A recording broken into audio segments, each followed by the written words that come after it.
Merci de votre fidélité à Europe 1, 7h12. Dans quelques instants, les enfants d'Europe 1. Mais avant cela, nous accueillons votre invité, Thomas Schnell, Franck Schwann. Bonjour Franck Schwann. Bonjour. Président de la Commission internationale de la CPME, la Confédération des petites et moyennes entreprises. Alors, quelle stratégie les entreprises françaises vont-elles adopter face au rouleau compresseur des droits de douane américains ? Non seulement après cet accord signé par l'Union européenne, on prend 15%, en plus on s'engage à acheter des hydrocarbures américains. Quels sont les secteurs qui vont le plus souffrir et ceux qui peut-être sont un peu soulagés d'être exemptés ? Aujourd'hui, vous allez être reçu à Bercy cet après-midi par le ministre de l'économie. Qu'est-ce que vous allez lui dire ? Eh bien, écoutez, en fait, vous me parlez d'un contrat qui est signé, mais aujourd'hui, les contours de ce contrat sont flous.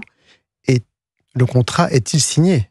C'est la première question qu'on va leur poser, parce que nous n'avons pas vu le contrat, donc nous ne savons pas ce qu'il y a dedans. Nous ne connaissons pas les détails du contrat et quelles sont les contreparties, même si on nous parle aujourd'hui, par exemple, de 750 milliards de dollars d'achat d'hydrocarbures ou d'investir près de 600 milliards de dollars sur le sol américain. Là encore, ce sont des... on n'a pas de confirmation et on ne sait pas si on est contraint à le faire. Je ne pense pas, puisque de toute façon, tous ces investissements sont des investissements privés. Donc, comment peut-on contraindre des entreprises à dépenser sur le sol américain, ou bien comment peut-on contraindre des opérateurs européens à acheter de l'hydrocarbure américain, sachant que, de toute façon, l'Europe s'est engagée à réduire sa consommation d'hydrocarbures. Je trouve qu'il y a beaucoup de contradictions dans tout ce qu'on nous annonce. Mais si on prend 15% de droits de douane supplémentaires, quel choix restera-t-il aux entreprises ? Est-ce que, comment est-ce qu'elles vont réagir ? Elles vont augmenter les prix ? Elles vont... Alors, certaines... non, on ne va pas pouvoir augmenter nos prix. On va plutôt baisser nos prix pour pouvoir compenser en partie ces taxes. En général, dans ce cas-là, ce qui se passe, c'est qu'il y a un partage. Ça dépend des accords commerciaux, mais nous, PME, quand on a négocié avec certains de nos importateurs, eh bien, on prend à notre charge une partie des taxes côté français, une partie des taxes côté américain, pour éviter un maximum d'avoir un impact sur le consommateur final. Ça veut dire quoi ? Ça veut dire qu'on va perdre en marge, donc en compétitivité. Donc nos entreprises sont tendues.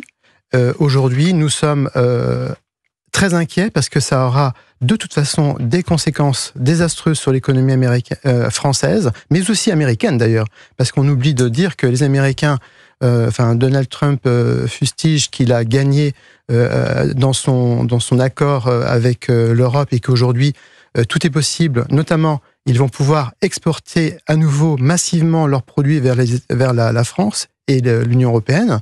Mais nous ne gagnons rien dans cette histoire. Nous perdons de la compétitivité. Et là, quand nous allons nous rencontrer à Bercy cet après-midi, nous avons plein de questions. Notamment, comment allons-nous réagir ? Comment allons-nous nous accompagner ? Parce qu'aujourd'hui, là, nous subissons. Et on a besoin d'être soutenu pour relancer l'économie française et européenne en général. On a besoin de retrouver de la compétitivité. Alors certains secteurs pourront peut-être faire face en délocalisant leur site de production. Je pense à L'Oréal qui a déjà envisagé de développer ses moyens de production outre-Atlantique. Vous représentez les petites et moyennes entreprises. Ce sera sans doute moins évident de déménager aux États-Unis. Qu'est-ce que vous redoutez aujourd'hui ? Quelles sont les craintes que vous ont remontées les entreprises que vous représentez ? Il est difficile. Alors, délocaliser, c'est certainement possible pour un certain nombre de grands groupes. Et d'ailleurs, ils ont aussi également des accords de prix minimum directement avec le gouvernement américain. Nous, PME, nous n'avons pas la possibilité d'avoir des accords de prix minimum. Et il est difficile souvent de délocaliser, notamment le savoir-faire français. Comment pouvez-vous imaginer de délocaliser, par exemple, la maroquinerie française ?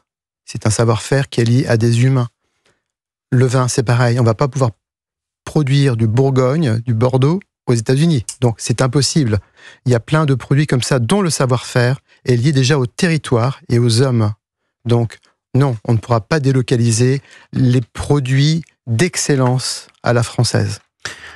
Emmanuel Macron ne s'est toujours pas exprimé. Vous l'appelez à s'exprimer, peut-être à renoncer à ratifier cet accord ? En effet, on peut regretter ce silence. Il y a certainement une raison. Mais vous l'avez très bien dit, la grande question c'est la France va-t-elle ratifier cet accord? Parce qu'aujourd'hui, l'accord, à mon avis, les contours, comme je vous disais, sont flous. Il est loin d'être conclu, puisqu'en fin de compte, il y a encore des secteurs sur lesquels on ne sait pas quelles vont être les taxes appliquées. On sait que certains secteurs sont exemptés, notamment l'aéronautique, qui est un secteur stratégique. Mais qu'en est-il de certains secteurs comme les spiritueux, qui devaient être exemptés? Quelle taxe va-t-on appliquer, par exemple, au vin, qui est aussi très stratégique pour la France? Le bois, enfin, il y a énormément de secteurs sur lesquels il est flou, cet accord.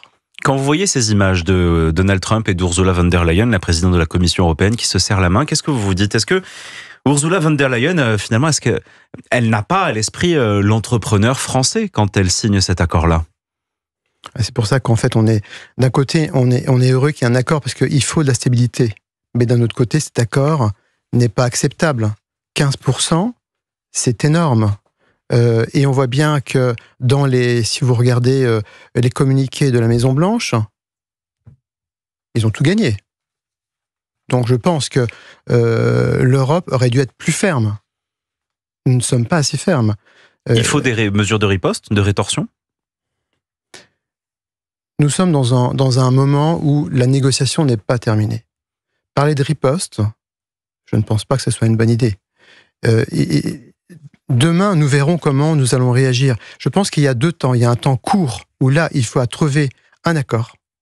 Et il y a un temps long où il va falloir se mobiliser au niveau de l'Union européenne pour trouver des stratégies afin de se réindustrialiser et conquérir des nouveaux marchés. Il ne faut plus se focaliser sur le marché américain qui est le plus gros marché actuellement. Il va falloir se réinventer et pouvoir tout simplement trouver des moyens d'augmenter notre marché local, national et européen. Mais dans l'immédiat, les petites et moyennes entreprises ont-elles la capacité de se passer du marché américain? Elles vont souffrir. Nous allons souffrir pendant des années. Trouver des nouveaux marchés à l'export, ça prend 2, 3, 4, 5 ans. Il faut trouver les marchés, il faut trouver les importateurs, les distributeurs, il faut être présent sur le marché, ça prend énormément de temps, d'investissement, et on ne peut pas comme ça switcher d'un marché comme le marché américain en 1 an, en quelques mois. Ça prend des années. Il va falloir un soutien européen et national pour se réindustrialiser et se refocaliser sur des nouveaux marchés. Et donc c'est ça que vous allez demander cet après-midi au ministre de l'économie, voilà, du soutien pour temporiser, on va dire, pendant cette période de réorientation du développement? Des questions très simples. Avez-vous eu l'accord entre les mains? Personne ne l'a vu pour l'instant. Avez-vous prévu des mesures, en effet, pour nous accompagner? 15% de taxes, c'est autant de compétitivité en moins, c'est énorme. À cela, d'ailleurs, j'ai oublié de vous dire qu'il y a quand même la dévalorisation du dollar par rapport à l'euro, qui représente 13%, qui représente une augmentation déjà de 13% de nos prix. Donc en fin de compte, aujourd'hui, on n'est pas à plus 15%, on est à plus 15, plus 13, on est à plus 28%. C'est énorme. Quasiment 30%, au-delà de 30%, on franchit un seuil où on perd totalement notre compétitivité. Donc il y a ça, il y a la compétitivité, comment on va pouvoir la soutenir en France, comment y aura-t-il des contre-mesures? Est-ce que, par exemple, sur les produits que nous allons accepter, américains, parce que l'importation des produits américains n'est pas taxée, ils nous demandent de faire tomber les droits de douane sont à 4,5%, je crois. Oui, quasiment rien. Donc, que va-t-il devenir des produits importés américains? Je pense qu'il va y avoir une recrudescence des importations américaines vers l'Europe.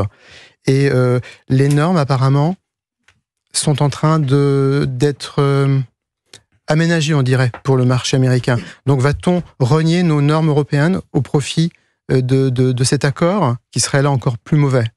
Ça fait partie des questions que vous poserez cet après-midi au ministère de l'économie. Merci Franck Chouane d'être venu sur Europe 1 ce matin dans notre studio. Je dirais un mot final, souveraineté économique européenne, il faut la relancer, moins de règles, plus d'efficacité. Merci. Président de la Commission internationale de la CPME, merci d'être passé par le studio d'Europe 1 ce matin avant d'aller au ministère de l'économie. Très bonne journée à vous.